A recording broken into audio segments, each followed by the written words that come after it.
Ego death. That word, that phrase, I just don't love it. I'm going to tell you why. So, I think it was 2 years ago I heard the phrase ego maturing, and I was like, wow, that lands way better.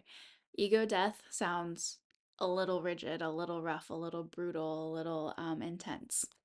And I really want to share about like the difference of the two and why befriending the ego is such an important part of healing and coming into wholeness and understanding so much within ourself, our attachments, our identities. So, ego death is such a paradox. When you think about the phrase ego death, it's like your ego, if we didn't have an ego, first off, we would literally, I'd be like this.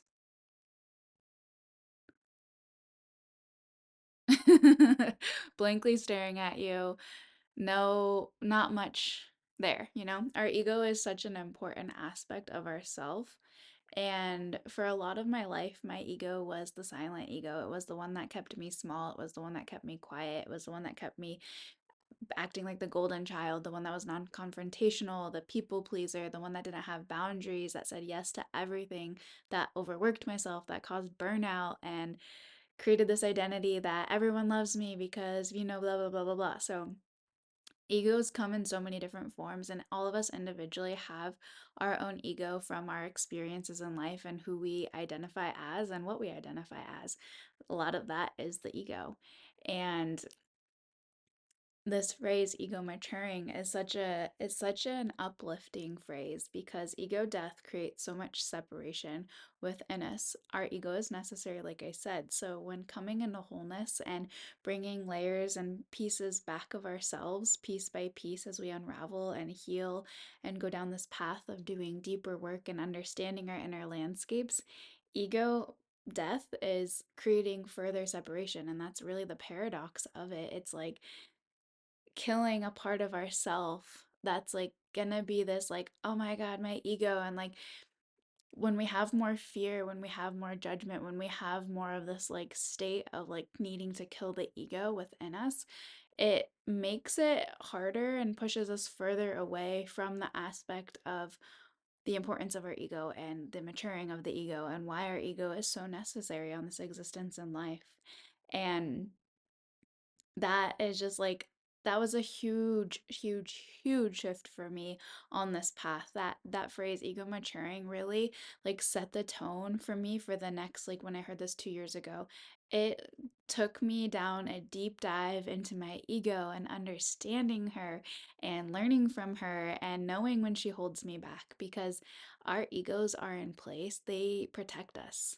So in life when we're younger and we have traumas, our ego is the thing that, keeps us safe. It gives us this identity. It keeps me the golden child, the one that doesn't cause confrontation, because it gives me an aspect of control where if I'm just quiet, I get attention that way. I don't cause issues. There's no yelling, there's no fighting, So that was an aspect of my immature ego that was from childhood, that was a learned identity of being the golden child that was non-confrontational. As I got older and learned this identity from myself and learned this aspect of my ego, I was able to mature it. I was able to go back and like see this aspect of my ego and know that it was trying to create safety and create control, and just really tell my ego like it's safe to be have boundaries. It's safe to speak up. It's safe to talk. Like you're not going to get yelled at. There's not going to be this chaos. And if there is, we can handle it. We can use our words. Like, it was really this like deeper understanding of myself and my ego and maturing it to my 30-year-old self, bringing my ego with me along the path of unraveling and unwinding and learning the layers of self. And the ego and the emotions and thoughts and our actions, they all intertwine and ravel up together. They all create this map and this inner landscape for us to be guided into and learn from. And they all have different aspects of it. So the ego is like the identity, the attachment, like I said, I was the golden child, or my identity as a hairstylist, and thinking like I'm not going to be this person without this identity as a hairstylist, or these different aspects of ourself. So, the last 2 years, I've learned about ego maturing, and I've gone deep into befriending my ego and learning from my ego and knowing that I have the free will and capacity to bring my ego with me along for the ride and know when my ego shows up, know when my ego has judgment, know when my ego has fear, know when my ego tries to keep me quiet and play small and tell me not to say something because it's worried or fearful or whatever it is. That is a part of the unraveling process.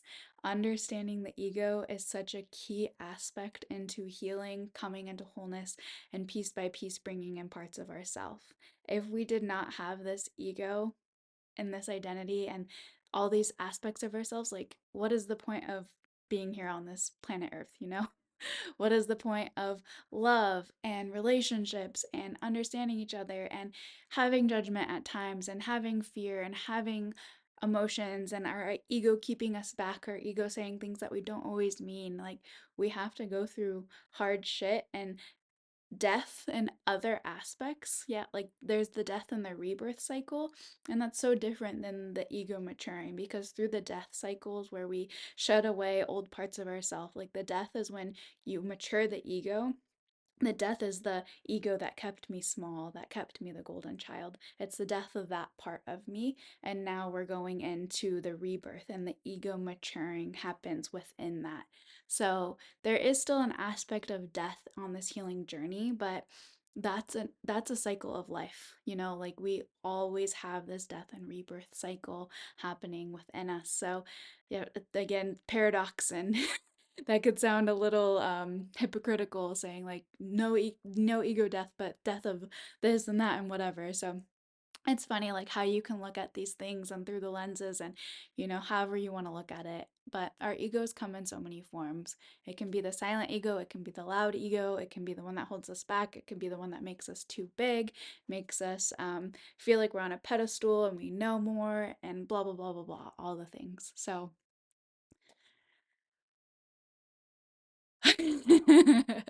I love talking about this stuff so much because it really has been what I've been diving deep into, especially the last 2 years, understanding the ego and key aspects of ourself. And through this mental health and this this core wound of separation that's happening collectively when we keep having these internal separations through our emotions and our egos and our thoughts and our actions, like we are creating more separation in the collective. So when we can come back and tune into ourselves and learn more deeply about these parts of ourselves, we can start creating coherence and less separation and like just have this beautiful flow within us that really helps the collective energy too. And it's a beautiful time to be alive. It is a big raising in consciousness time to be alive. So thank you for listening and being here on this journey. I'm just so grateful for listening to this and hearing my perspective and hearing my lens on things through my journey and through my experiences. I can't wait to continue on these conversations with the ego. Come find me on Instagram. Let's connect, let's talk, let's chat, let's book a session, whatever you're feeling called to do. um, Life gets to be really fucking good when we learn these like darker parts of ourselves and we allow ourselves to go through the deaths and the depths of self, to understand ourselves, to mature our ego, to come into wholeness, to mature our inner child, to create less separation, all the things. So grateful for you, love you. Take a deep breath,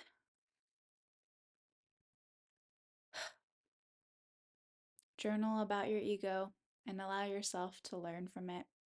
It truly is such a blessing to understand, to know, and to not let it hold you back anymore. That is all I have. Bye.